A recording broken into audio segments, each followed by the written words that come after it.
మీకు అసలు ఫస్ట్ మొదట సినిమా అవకాశం ఎలా వచ్చింది? వచ్చిన తర్వాత మీ ఒపీనియన్ ఏంటి? రాకముందు మీరు ఫేస్ చేసే స్ట్రగుల్స్ ఏంటి? వచ్చిన తర్వాత ఒపీనియన్ ఎవరికైనా హ్యాపీగానే ఉంటుంది. ఏంటి రాకముందంటే ఇప్పుడు ఎలా ఉంటుంది అంటే దాన్ని అనుకొని అదే జీవితం అనుకొని ఆ ఫీల్డ్ కోసం బయటకు వచ్చాం. అది రాకున్నా వచ్చినా దానికోసం తాపత్రయపడటంలో మన ఇంట్రెస్ట్ తగ్గిన రోజు మనల్ని మనం కొలాప్స్ చేసుకున్నట్టు. అది వచ్చినా రాకున్నా నేను సాధిస్తానని ఒక నమ్మకంతో ముందుకెళ్తే లైఫ్లో ఏదో ఒకరోజు తప్పకుండా నువ్వు సక్సెస్ సాధిస్తావు. ఎందుకంటే ముఖ్యంగా మరి సినిమా ఇండస్ట్రీలో ఉండేది ఏంటంటే మనకంటే ముందు వచ్చిన వాళ్ళు వెనకబడి ఉండొచ్చు, మనకంటే వెనకొచ్చిన వాళ్ళు ముందు వెళ్ళొచ్చు, కానీ మనకు కూడా ఒక రోజు వస్తుందన్న ఒక నమ్మకంతో ఉండాలి. సక్సెస్ అనేది తప్పకుండా వస్తుంది, లేట్ అయినా పర్లేదు వస్తుంది. కాబట్టి ఆ కాన్ఫిడెన్స్ని కోల్పోద్దంట. అది నేను అన్నది అంతే. రాము గారు అసలు మీరు ఇండస్ట్రీలో నిలబడతారు అనుకున్నారా?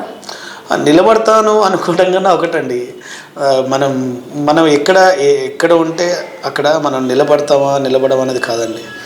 మనం ఎలాంటి వ్యక్తులతో జర్నీ చేస్తున్నాం, ఎలాంటి ఆలోచనలతో మన జర్నీ కంటిన్యూ అవుతుంది, ఇండస్ట్రీలో మనం నిలవలేకపోవడానికి గల కారణాలు ఏంటి, అవి కూడా మనం చెక్ చేసుకోగలగాలి. ఏంటి అప్పుడు గ్యారెంటీ 100% నిలబడతానని నమ్మకం ఉంటుంది. ఎందుకంటే నువ్వు రాంగ్ వేలో థింక్ చేస్తే ఇండస్ట్రీలో ఉండలేవు.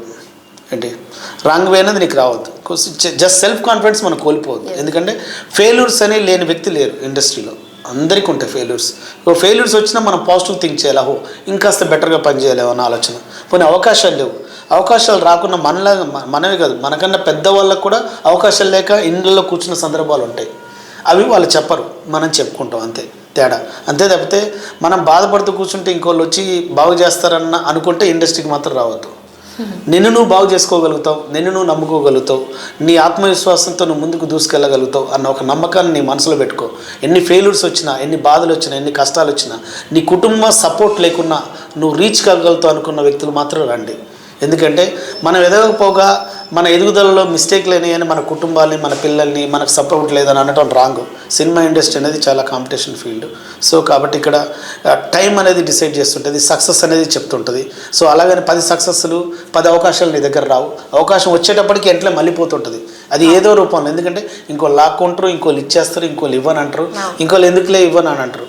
సో ఇవన్నీ ఆ డిసప్పాయింట్లు కూడా నువ్వు పాజిటివ్గా తీసుకోగలగాలి, అప్పుడు రావాలి. అంతే తప్పితే తప్పకుండా ఇండస్ట్రీ ఏదో ఒక రూపంలో మనం నమ్మిన చోట మనకు నమ్మకంగా అవకాశాలు వస్తాయని నేను కోరుకుంటాను.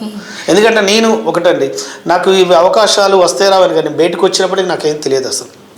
కానీ నన్ను నమ్మి ఒక క్యారెక్టర్ ఇచ్చినప్పుడు దాన్ని ప్రూవ్ చేసుకున్నాను. నేను ఏమంటున్నా, నిన్ను నమ్మిన చోట నువ్వు ప్రూవ్ చేసుకున్నప్పుడు నీకు పేరు వస్తున్నప్పుడు, నేను నమ్మని చోట వాళ్ళ దగ్గర, నమ్మని వ్యక్తుల దగ్గర అన్నా ప్లీజ్ అని అంత అవసరం వచ్చింది.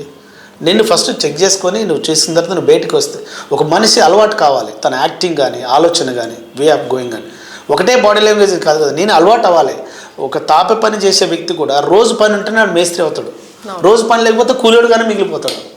నేను ఏమంటున్నా, అలానే ఒక ఏ ఆర్టిస్ట్కి అయినా ఫుల్ లెంత్ రోల్స్ ఒక 10 ఏళ్ళు వస్తాయి. నేను ఒక 100 సినిమాలు చేసి ఏంటి రాము గారు 100 సినిమాలు చేశారు ఇప్పటికీ ఏంది అని అంటే అది వేరు. నేను 100 సినిమాలు ఫుల్ లెంత్ రోల్ ఏం చేయలేదు, ఏదో చిన్న క్యారెక్టర్స్ అయ్యి చేశాను. ఫుల్ లెంత్ రోల్ చేసిన మహా అంటే ఒక 5-6 సినిమాలు ఉంటాయి, అంతే 7-8 సినిమాలు ఉంటాయి.